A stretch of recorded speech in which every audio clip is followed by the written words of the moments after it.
Você já parou para pensar por que a Bíblia descreve o nascimento de Caim de um jeito completamente diferente de todos os outros nascimentos? Essa é uma pergunta simples, mas a resposta muda tudo o que você pensa sobre o livro de Gênesis e talvez mude tudo o que você pensa sobre a história da humanidade. Gênesis 4. Usa uma palavra hebraica muito específica para descrever o que Eva sentiu quando Caim nasceu. Ela disse: adquiri um homem com o Senhor. A maioria das pessoas lê esse versículo rapidamente e segue em frente. Mas os estudiosos do hebraico antigo param nesse ponto, porque a palavra usada ali não é a mesma que aparece nos outros nascimentos. E essa diferença é a chave para abrir uma porta que ficou fechada por séculos. Nesta história, vamos seguir 3 caminhos. Primeiro, vamos examinar as origens mais estranhas da Bíblia. Depois, vamos entender por que uma guerra genética percorre toda a Escritura. E por fim, vamos perguntar o que tudo isso significa para o mundo em que vivemos hoje. E quando entendermos essa primeira camada, a verdadeira história começa. A palavra hebraica que Eva usou é caná. Essa palavra significa adquirir ou obter. Não é a mesma palavra usada quando a Bíblia descreve o nascimento de Sete. Em Gênesis 4, 25, Eva diz que Deus lhe concedeu outro filho no lugar de Abel. A palavra ali é shat, que carrega um tom de substituição divina. É pessoal, é íntima. Há gratidão nessa palavra. Há reconhecimento de que Deus agiu diretamente. Mas quando Caim nasce, Eva usa uma linguagem quase comercial, como se estivesse descrevendo uma transação, algo adquirido, algo obtido de fora. Isso não é um detalhe menor. É uma pista enorme escondida no texto original. E quando comparamos com outros nascimentos na Bíblia, o contraste se torna impossível de ignorar. Quando Isaac nasce, Sara ri de alegria e diz que Deus lhe deu motivo para rir. Quando Jacó e Esaú nascem, Rebeca recebeu uma profecia direta sobre os 2 meninos. Quando José nasce, Raquel diz que Deus tirou a sua vergonha. Em cada caso, há emoção, conexão e reconhecimento divino. Mas no nascimento de Caim, a linguagem é fria, distante, quase clínica. Eva não celebra, não agradece, apenas declara que adquiriu um homem e usa uma preposição hebraica que pode ser traduzida como com o Senhor ou da parte do Senhor, mas que alguns estudiosos argumentam que também poderia significar algo muito diferente quando analisada no contexto original. Os antigos comentaristas judeus notaram essa diferença há milhares de anos. O Targum Pseudo-Jonatas, uma tradução aramaica do texto hebraico, acrescenta detalhes surpreendentes ao relato do nascimento de Caim. Ele sugere que a concepção de Caim envolveu algo além da relação entre Adão e Eva. O Zohar, o grande livro da mística judaica, também levanta questões sobre a paternidade de Caim. Esses textos não são marginais. Foram estudados por rabinos respeitados durante séculos. Eram parte da educação religiosa dos sábios de Israel. E todos eles apontam para a mesma direção. Algo no nascimento de Caim não se encaixa no padrão. O Midrash Rabbah, outro texto antigo, faz uma observação adicional.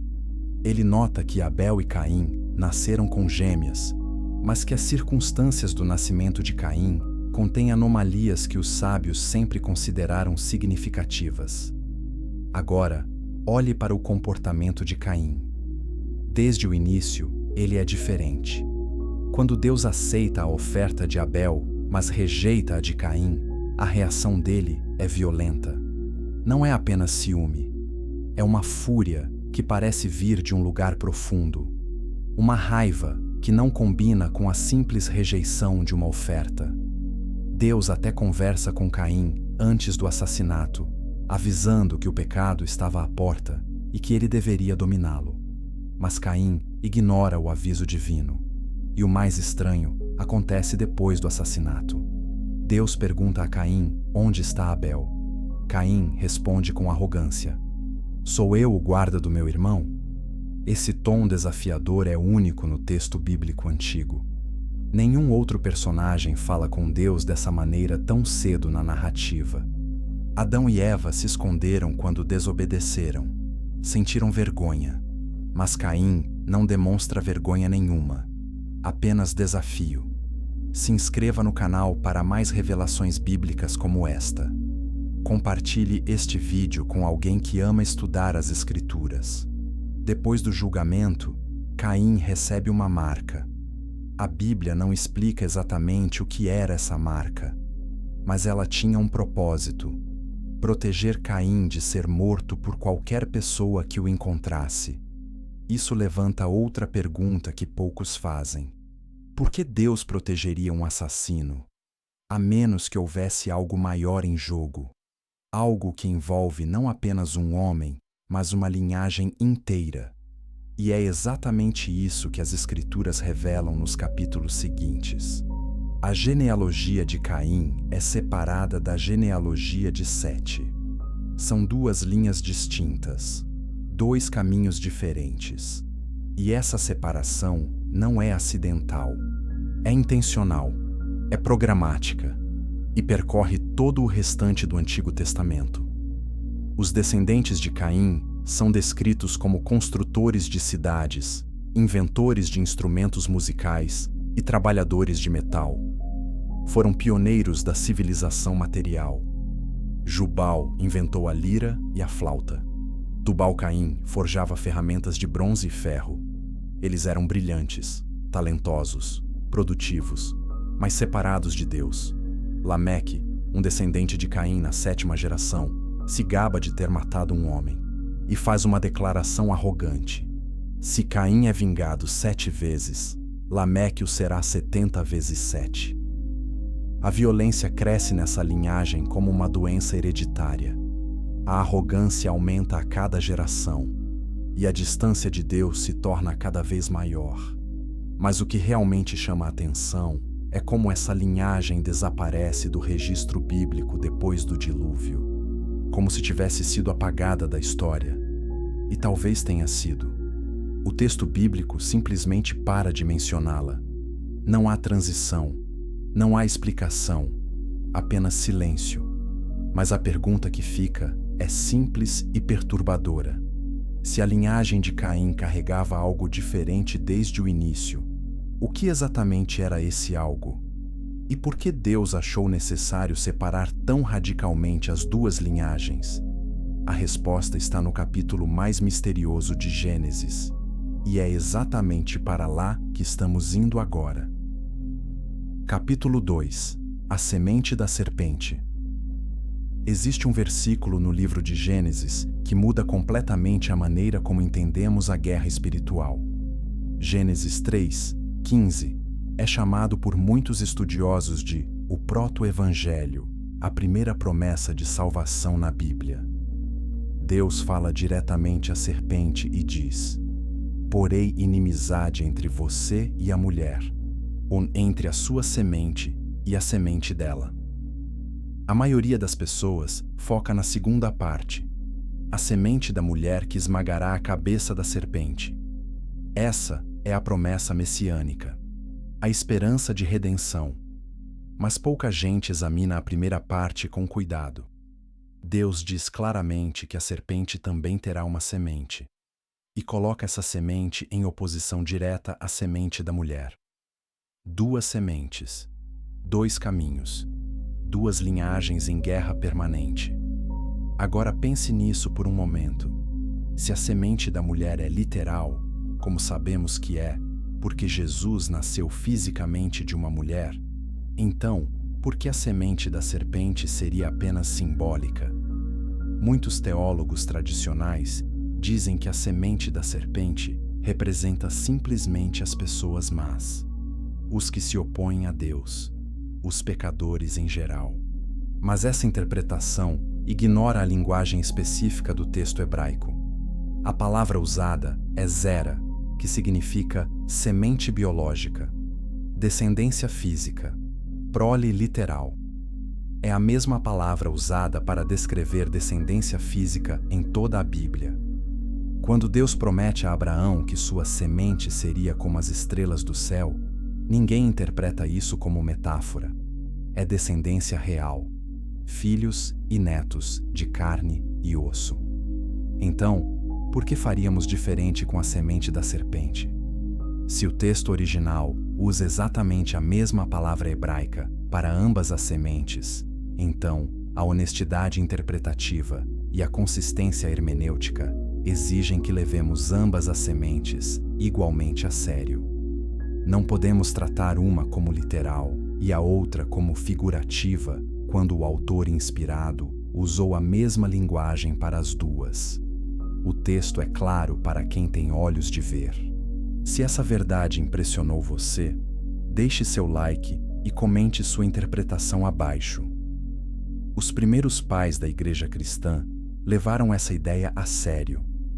Irineu de Lyon, no segundo século, escreveu extensamente sobre a oposição entre as duas sementes. Ele via essa guerra como algo que atravessava toda a história humana. Não era apenas uma batalha entre o bem e o mal em sentido abstrato. Era uma guerra entre duas linhagens reais, duas naturezas opostas, dois destinos irreconciliáveis. Justino Mártir, outro teólogo da Igreja primitiva, também discutiu o papel dos anjos caídos na corrupção da humanidade com grande seriedade teológica. Tertuliano, no norte da África, abordou o tema com vigor impressionante. Orígenes de Alexandria escreveu comentários detalhados sobre a natureza dessa guerra entre sementes. E todos eles concordavam num ponto central. Essa guerra começou no Jardim do Éden, no momento exato em que a serpente fez contato com Eva. O jardim não era apenas um lugar bonito e pacífico onde Deus passeava com suas criaturas. Era o primeiro campo de batalha de uma guerra cósmica que duraria milênios e que só terminaria com a volta do próprio Cristo. O que aconteceu no jardim vai muito além de comer uma fruta proibida. A palavra hebraica, usada para descrever a ação da serpente, carrega conotações profundas que se perdem nas traduções modernas. O verbo nashá pode significar enganar, mas em certos contextos dentro da literatura hebraica, carrega um sentido de sedução completa. Uma influência que penetra até o nível mais profundo do ser. Os antigos rabinos debateram intensamente sobre a natureza exata desse encontro no jardim. As discussões aparecem no Talmud, nos Midrashim e em diversos textos da tradição oral judaica. E muitos deles concluíram que a corrupção introduzida pela serpente não foi apenas espiritual. Não foi apenas desobediência a um mandamento. Foi algo que afetou a própria essência da humanidade de uma forma tangível e biológica. Algo que deixou uma marca na carne que passaria de geração em geração. Isso explica por que Deus fez questão de separar as duas sementes com tanta firmeza. Gênesis 3:15. Não é apenas uma profecia sobre o futuro, é uma declaração de guerra no presente. Uma guerra que não seria travada com espadas ou exércitos, pelo menos não no início. Seria travada através de linhagens, através de nascimentos, através do sangue que corre nas veias de cada geração. A serpente sabia, desde aquele momento no jardim, e que o Redentor viria da semente da mulher. Então, a estratégia ficou clara: corromper essa semente, misturar o que deveria permanecer puro, poluir a linhagem humana, criar uma humanidade híbrida que tornaria biologicamente impossível o nascimento do Messias prometido. Essa estratégia não terminou no jardim. Ela se espalhou pela história como um vírus mortal. Cada vez que Deus escolhia uma linhagem para proteger, o inimigo tentava corrompê-la. Cada vez que uma promessa era feita, uma ameaça surgia contra o portador dessa promessa. De Abraão a Davi, de Judá a Maria, a guerra das sementes nunca parou. nunca descansou, nunca teve trégua. E o campo de batalha mais dramático e aterrorizante dessa guerra aparece em Gênesis capítulo 6. O que acontece ali é tão perturbador que muitas igrejas simplesmente evitam ensinar sobre o assunto. Preferem pular direto para a arca e os animais, mas as Escrituras não evitam a verdade incômoda, e nós também não vamos evitar. O que vem a seguir vai desafiar tudo o que você achava que sabia sobre os dias antes do dilúvio. Capítulo 3. Quando os anjos caíram. Gênesis 6, 1 a 4, contém algumas das palavras mais perturbadoras de toda a Bíblia. O texto diz que os filhos de Deus viram que as filhas dos homens eram bonitas e tomaram para si mulheres de todas as que escolheram. Dessas uniões nasceram os Nefilins, os gigantes dos tempos antigos, homens de renome. Essas poucas linhas abrem uma janela para um dos eventos mais estranhos e terríveis da história bíblica. E durante séculos, os estudiosos têm debatido sobre quem eram exatamente esses filhos de Deus. O debate não é pequeno, porque a resposta define como entendemos o dilúvio, a conquista de Canaã e até a volta de Jesus. A interpretação mais antiga, aceita pelos judeus do período do Segundo Templo e pelos primeiros cristãos, é direta e sem rodeios. Os filhos de Deus eram anjos, seres celestiais que abandonaram sua posição designada por Deus e desceram à terra para se unir a mulheres humanas. O termo hebraico usado é Bene Elohim, que em todos os outros lugares do Antigo Testamento onde aparece, como em Jó 1, 6 e Jó 38, 7, se refere claramente a seres angelicais. Essa interpretação é sustentada com força pelo livro de Enoque, um texto amplamente lido e respeitado nos tempos de Jesus e dos apóstolos. Enoque descreve com detalhes impressionantes como 200 anjos, chamados de vigilantes, fizeram um pacto solene no Monte Hermon. O nome Hermon vem da raiz hebraica Herem, que significa dedicado à destruição ou juramento. Eles juraram uns aos outros que desceriam juntos e tomariam esposas humanas. O líder deles se chamava Semjazá, e cada um dos 200 ensinou aos humanos conhecimentos proibidos. Azazel ensinou a fabricação de armas de guerra e a arte dos cosméticos e adornos. Outros ensinaram encantamentos, astrologia, a leitura das estrelas e a arte de cortar raízes medicinais. O conhecimento que eles trouxeram acelerou a civilização humana de forma artificial, mas ao mesmo tempo a corrompeu profundamente de dentro para fora. O progresso que trouxeram era envenenado na sua origem. Compartilhe este conteúdo com outros crentes que desejam entender as Escrituras em profundidade.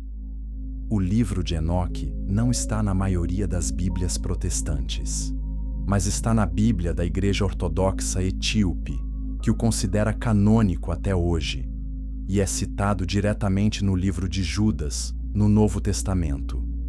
Judas 1, 6 fala de anjos que não mantiveram sua posição de autoridade e abandonaram sua própria habitação. Deus os guardou em prisões eternas, nas trevas, para o julgamento do grande dia.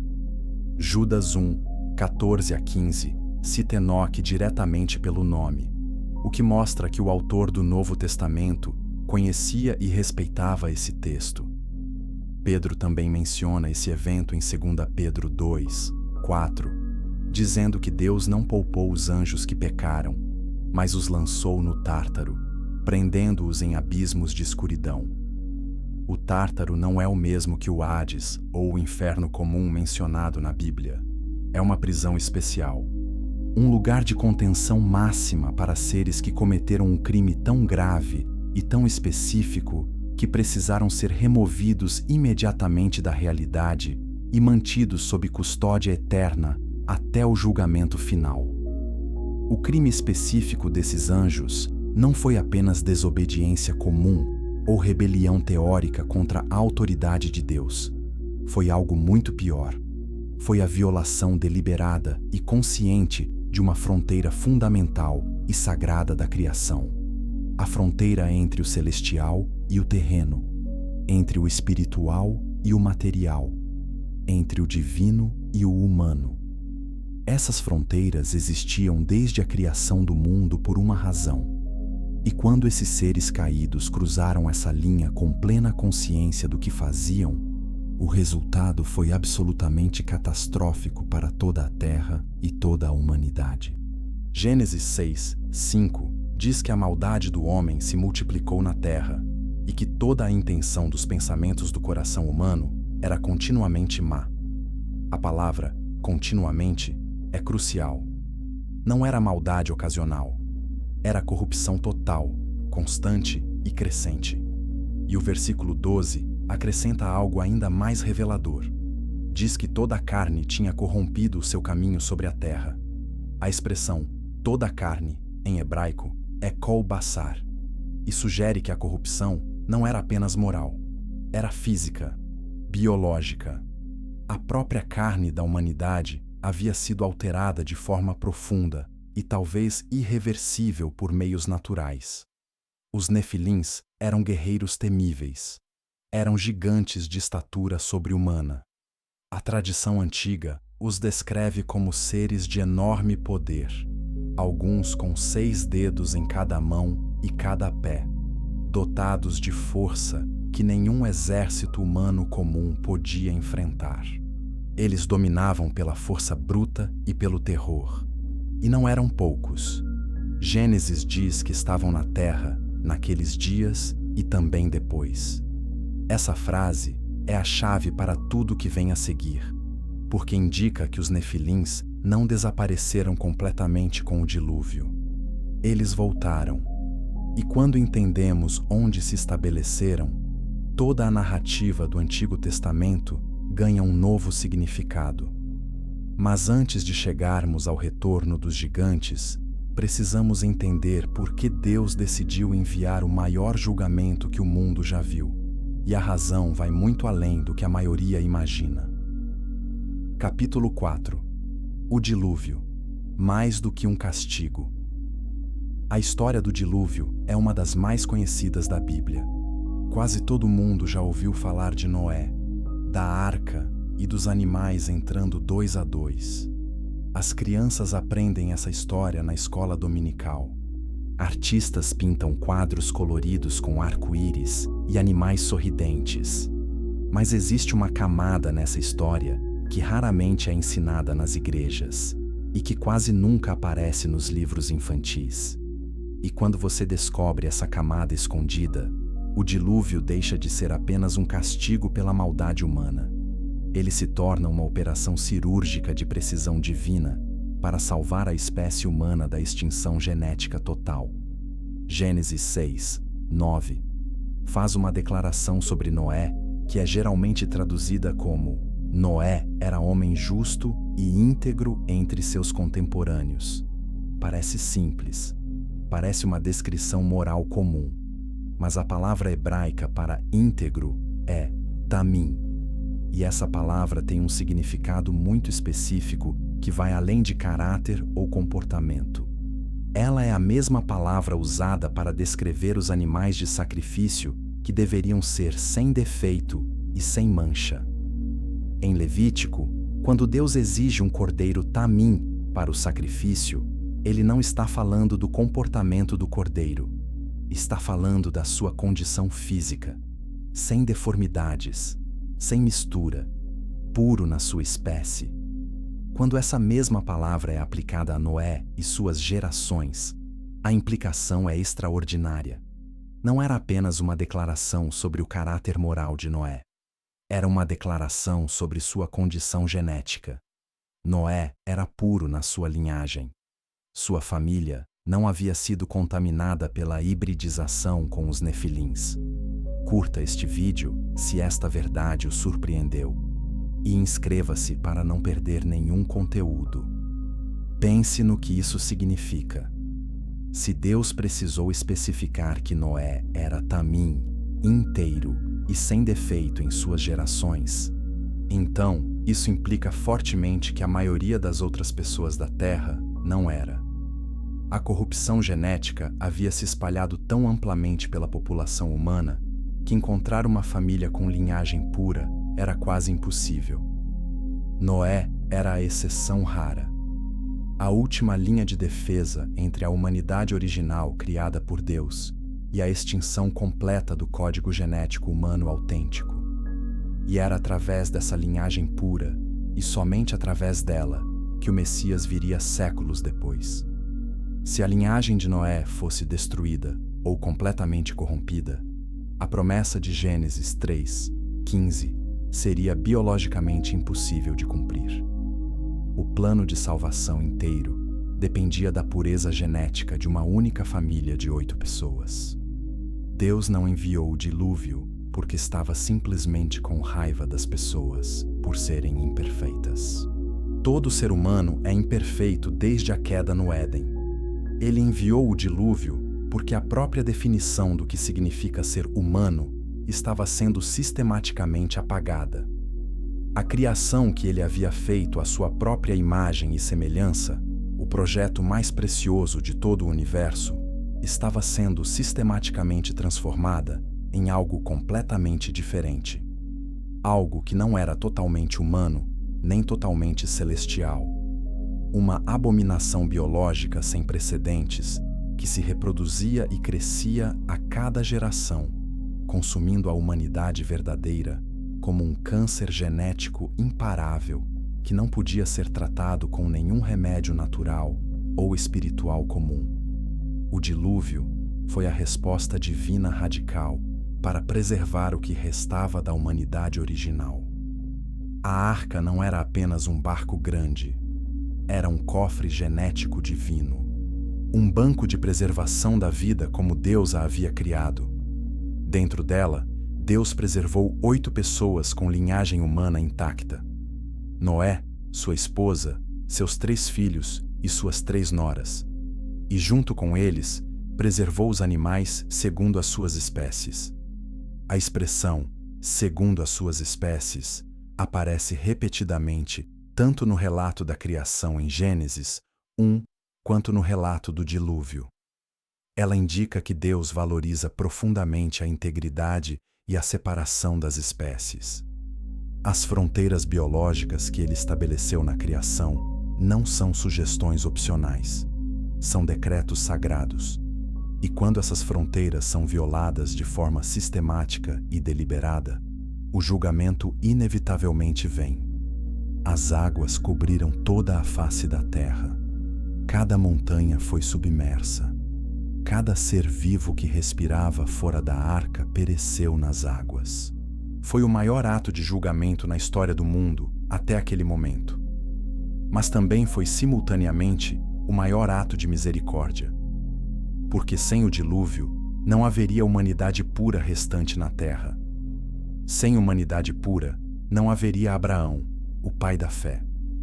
Sem Abraão, não haveria Israel, o povo escolhido. Sem Israel, não haveria Davi, o rei segundo o coração de Deus. E sem Davi, não haveria Jesus, o Salvador prometido.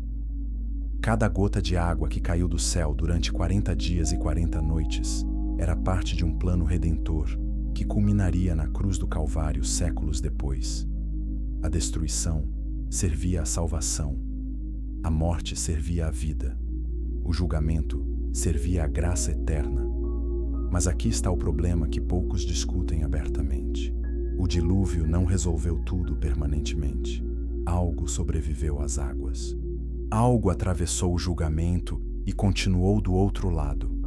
E quando os descendentes de Noé começaram a se multiplicar e se espalhar pela terra nos séculos seguintes, eles encontraram algo que não deveria existir. Gigantes, novamente, na terra que Deus havia prometido ao seu povo. A guerra não havia terminado com o dilúvio, apenas havia mudado de fase, e o próximo campo de batalha seria a terra prometida a Abraão e seus descendentes. Capítulo 5. O retorno dos gigantes. Uma das perguntas mais difíceis de toda a Bíblia é esta: se o dilúvio destruiu todos os nefilins da terra, como eles reapareceram depois? Gênesis 6:4 já havia dado o aviso sutil. Havia gigantes na terra naqueles dias, e também depois. Esse também depois é uma bomba teológica escondida em duas palavras simples. Significa que a contaminação genética dos nefilins não foi completamente eliminada pelo dilúvio. De alguma forma que o texto não explica completamente, a semente corrompida sobreviveu às águas do julgamento. Existem duas explicações principais que os estudiosos oferecem.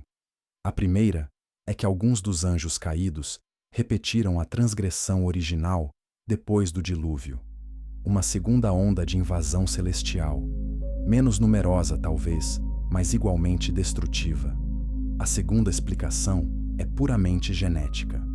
Talvez as esposas dos filhos de Noé carregassem genes recessivos herdados dos nefilins.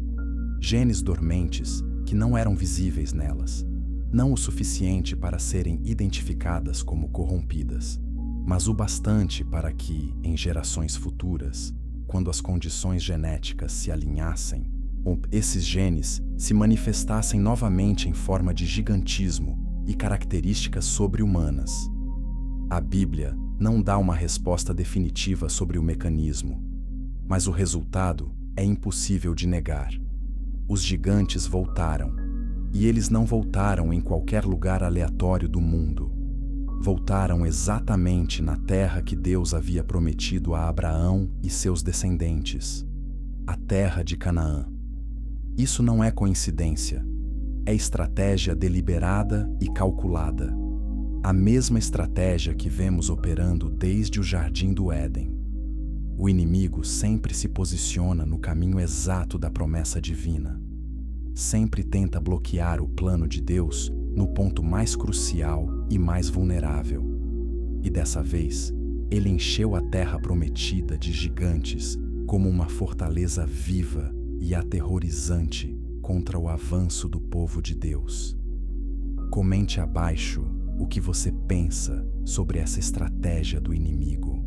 Sua opinião faz parte desta conversa. Quando Moisés enviou os 12 espias para examinar a terra de Canaã, 10 deles voltaram apavorados e com um relatório devastador que desmoralizou toda a nação. Números 13:33 registra suas palavras exatas. Vimos ali gigantes, os descendentes de Enaque, que vêm dos nefilins. Éramos como gafanhotos aos nossos próprios olhos, e assim também parecíamos aos olhos deles. Eles não estavam exagerando por covardia simples. Estavam descrevendo uma realidade aterrorizante que tinham visto com seus próprios olhos. A terra que manava leite e mel, a terra da promessa sagrada, também era habitada por seres que não deveriam existir. E a missão de Israel não era apenas conquistar território para habitar, era continuar a guerra genética e espiritual que o dilúvio havia começado, mas não completado totalmente. Isso explica um dos aspectos mais perturbadores e incompreendidos do Antigo Testamento: os comandos de Deus para destruir completamente certas nações de Canaã.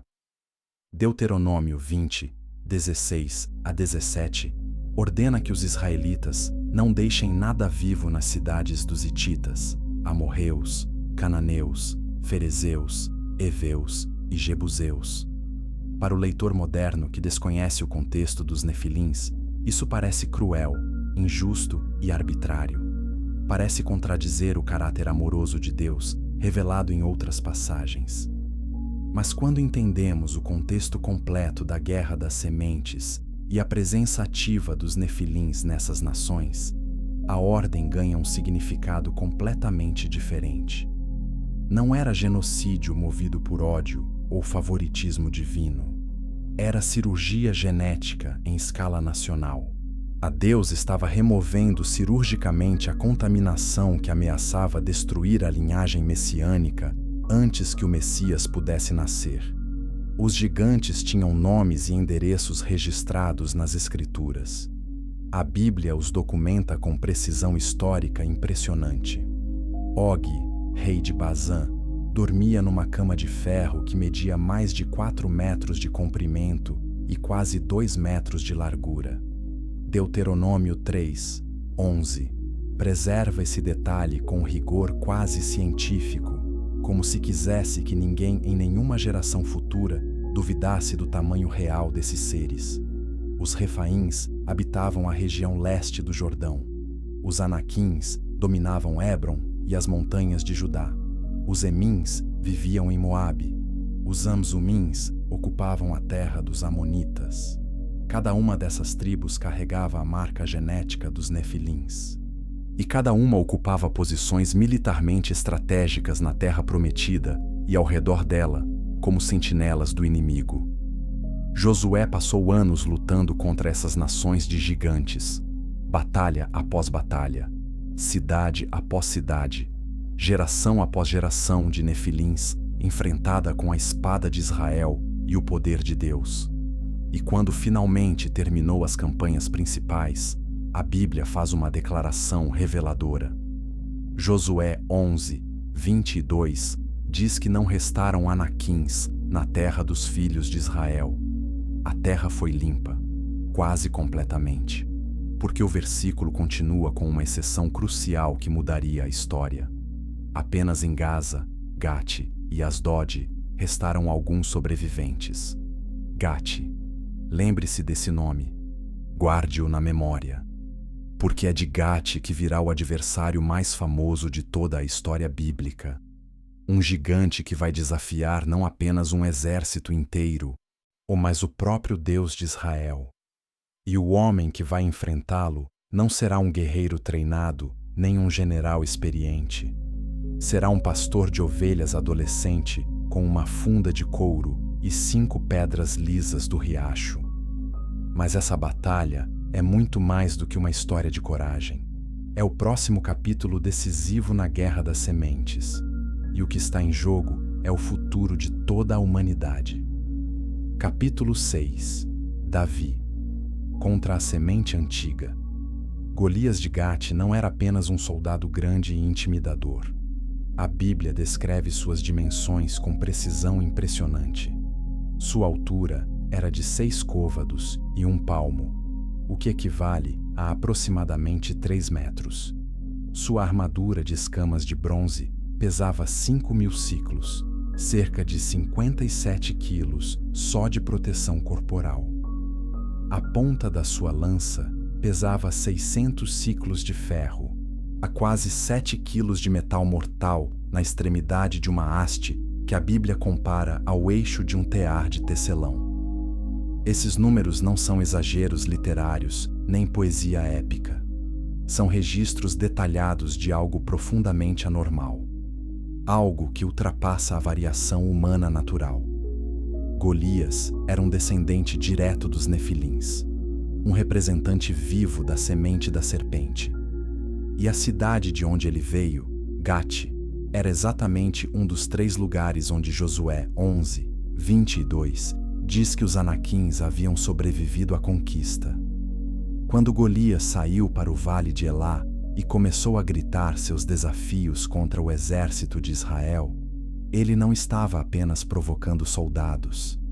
Estava representando a semente da serpente num confronto direto contra o povo da promessa. Por 40 dias consecutivos, manhã e tarde, ele gritou desafios blasfemos contra Israel e seu Deus. 40 dias. O mesmo número que aparece nos 40 dias de chuva do dilúvio. O mesmo número dos 40 dias de tentação de Jesus no deserto. Na Bíblia, 40 é o número da provação completa. E Israel estava sendo provado até o limite da sua fé. Saul, o rei de Israel, deveria ter enfrentado Golias. Ele era o mais alto entre os israelitas. Tinha a armadura real. Tinha o treinamento militar. Tinha a autoridade de comando. Mas Saul estava paralisado pelo medo. E isso é profundamente significativo na narrativa bíblica. O primeiro rei de Israel, escolhido em grande parte por sua aparência física impressionante, não conseguiu enfrentar o gigante que representava a semente da serpente.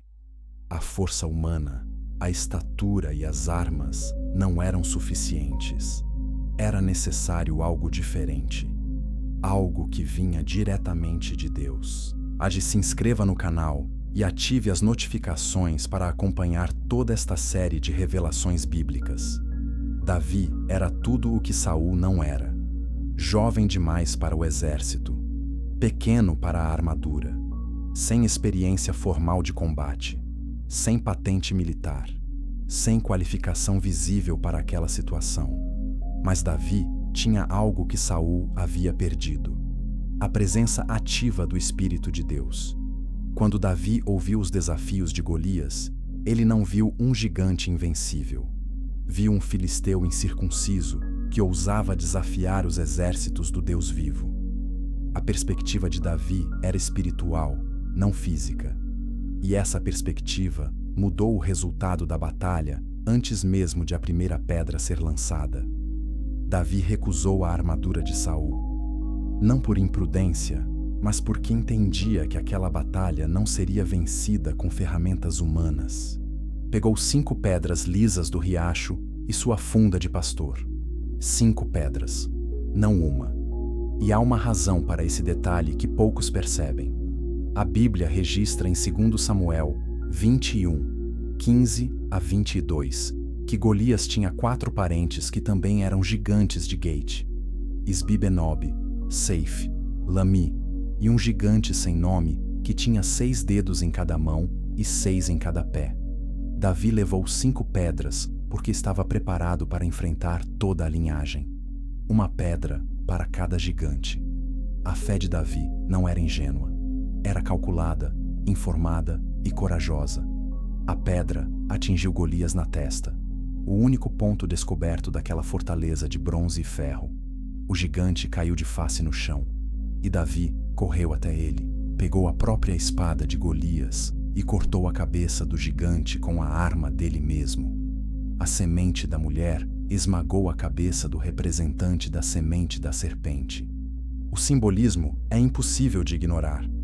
É Gênesis 3, 15, sendo cumprido em miniatura profética. A cabeça esmagada. A vitória do fraco sobre o forte. Do escolhido de Deus sobre a criatura do inimigo. Mas a vitória de Davi não foi apenas uma batalha memorável. Foi uma declaração profética que reverberou por toda a história da salvação. Davi se tornou rei de Israel. De Davi nasceu uma linhagem real, protegida diretamente por Deus, através de alianças e promessas inquebrantáveis. E dessa linhagem sagrada e protegida, viria aquele que esmagaria a cabeça da serpente de forma definitiva, completa e eterna. A guerra das sementes continuava com toda a sua intensidade feroz. Cada geração trazia novos ataques e novas tentativas de corrupção. Mas agora, a semente da mulher tinha algo que nunca tivera antes: um trono legítimo, um reino estabelecido por Deus, uma dinastia protegida diretamente pelo poder do céu, e tinha uma promessa solene que Deus fez pessoalmente a Davi em 2 Samuel 7, 12 a 13. Estabelecerei a tua descendência depois de ti, e ele edificará uma casa ao meu nome, e eu firmarei o trono do seu reino para sempre. Para sempre. Essa promessa não era sobre Salomão. Era sobre alguém maior, alguém que viria séculos depois. E para que nascesse, a linhagem precisava ser preservada com perfeição. Cada geração era um campo de batalha, e cada nascimento nessa linhagem era uma vitória na guerra mais longa da história. Capítulo 7. A linhagem pura do Messias. As genealogias da Bíblia são as páginas que a maioria das pessoas pula sem pensar 2 vezes. Longas listas de nomes difíceis que parecem não ter relevância. Fulano gerou Cicrano. Cicrano gerou Beltrano. Parece entediante e desnecessário. Mas essas listas são, na verdade, o registro meticuloso de uma das maiores batalhas já travadas. Cada nome representa uma geração que sobreviveu ao ataque do inimigo. Uma linhagem que não foi corrompida pela semente da serpente. Uma vitória silenciosa contra a estratégia milenar de destruição. Mateus começa seu evangelho com a genealogia de Jesus Cristo. Não é por acaso. Não é formalidade literária, nem introdução burocrática. Ele está fazendo uma declaração teológica extraordinariamente poderosa logo na primeira página do Novo Testamento. Está provando, nome por nome, geração por geração, que Jesus descende legitimamente de Abraão e de Davi, através de uma linhagem humana verificável e autêntica. Cada nome nessa lista foi preservado pela providência divina contra todas as probabilidades históricas. E o fato notável de Mateus incluir 4 mulheres nessa genealogia, algo completamente incomum para a cultura patriarcal da época, revela algo profundamente importante. Tamar, que enganou Judá para preservar a linhagem. Raabe, a prostituta de Jericó que escondeu os espias. Rute, a moabita que escolheu o Deus de Israel. E Batseba, a mulher de Urias. Cada uma tem uma história complexa, mas todas foram instrumentos na preservação da linhagem messiânica. Lucas apresenta outra genealogia completamente diferente, e essa vai muito além de Abraão. Vai até Adão, até o próprio Deus. Lucas está traçando a linhagem humana completa e total de Jesus, desde o primeiro homem criado até o último Adão que veio para redimir a humanidade. Está mostrando que Jesus é verdadeiramente humano em toda a extensão da palavra. Não um híbrido celestial humano como os nefilins. Não uma mistura proibida como a descendência dos anjos caídos, mas totalmente humano e, ao mesmo tempo, totalmente divino. Um paradoxo santo que está no centro de toda a fé cristã. A linhagem de Lucas passa por Natã, outro filho de Davi, enquanto Mateus passa por Salomão. 2 linhas genealógicas diferentes, que divergem depois de Davi, mas convergem milagrosamente na pessoa de Jesus de Nazaré. E ambas as linhas são puras. Ambas são legítimas. Ambas foram preservadas pelo poder de Deus ao longo de dezenas de gerações extremamente perigosas. Compartilhe este vídeo com alguém que precisa entender por que as genealogias da Bíblia são tão importantes. Agora pense no que o inimigo tentou fazer ao longo de toda essa longa e perigosa história para impedir esse momento. A serpente não desistiu depois do jardim do Éden, não desistiu depois do dilúvio, não desistiu depois da conquista de Canaã, não desistiu depois de Davi matar Golias. A cada geração, sem exceção, houve pelo menos uma tentativa séria de corromper ou destruir completamente a linhagem messiânica. Faraó ordenou que todos os meninos hebreus fossem jogados no Nilo. Atalia quase destruiu toda a casa real de Judá, assassinando os príncipes.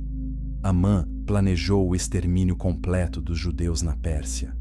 Cada crise representava uma tentativa calculada de impedir o nascimento do Messias. Mas Deus preservou a linhagem a cada vez. Moisés foi escondido num cesto e resgatado pela filha de Faraó. Joás, o único sobrevivente da casa real, foi escondido no templo por 6 anos. Ester interveio e o povo judeu foi salvo. Cada salvamento era uma vitória na guerra das sementes. Cada bebê naquela linhagem era mais uma derrota para a serpente. E então veio o momento mais esperado de toda a história. Um anjo chamado Gabriel apareceu a uma jovem virgem chamada Maria, em Nazaré. Lucas 1:35 registra as palavras do anjo: O Espírito Santo virá sobre ti, e o poder do Altíssimo te cobrirá com a sua sombra. Por isso, o santo que vai nascer será chamado Filho de Deus. A concepção de Jesus foi sobrenatural. Mas não foi uma violação de fronteiras como a dos anjos caídos em Gênesis 6. Foi o Criador agindo dentro da sua criação, restaurando o que havia sido corrompido, trazendo ao mundo a semente da mulher prometida desde o início. Jesus nasceu em Belém, da tribo de Judá, da casa de Davi, com linhagem humana perfeita e natureza divina completa. Ele era a resposta final para Gênesis 3:15, a semente da mulher que esmagaria a cabeça da serpente. E quando Herodes tentou matá-lo ainda bebê, mandando assassinar todas as crianças de Belém com menos de 2 anos, a serpente fazia sua última tentativa desesperada. Mas José foi avisado em sonho. A família fugiu para o Egito. Mais uma vez, a linhagem foi preservada. Na cruz do Calvário, quando Jesus pronunciou as palavras "está consumado" com seu último fôlego, ele não estava apenas morrendo pelos pecados da humanidade, embora estivesse fazendo exatamente isso de forma perfeita e completa. Ele estava também completando a guerra cósmica que começou no Jardim do Éden, milênios antes. A cabeça da serpente foi finalmente esmagada no Gólgota. A promessa sagrada de Gênesis 3:15 foi cumprida com sangue e sofrimento. Mas a serpente, embora derrotada, ainda não foi destruída. Ainda se debate, ainda ataca, ainda engana. E é por isso que a história não termina na cruz. Há um último capítulo nessa guerra, e está acontecendo agora mesmo, diante dos nossos olhos. O que vem a seguir vai conectar o mundo antigo ao mundo moderno, de uma forma que vai fazer você repensar tudo. Capítulo 8. Os dias de Noé. Voltaram.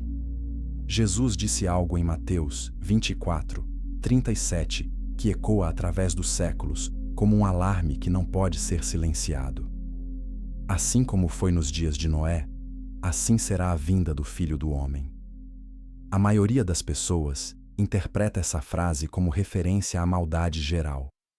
As pessoas comendo, bebendo, casando-se, vivendo sem se importar com Deus.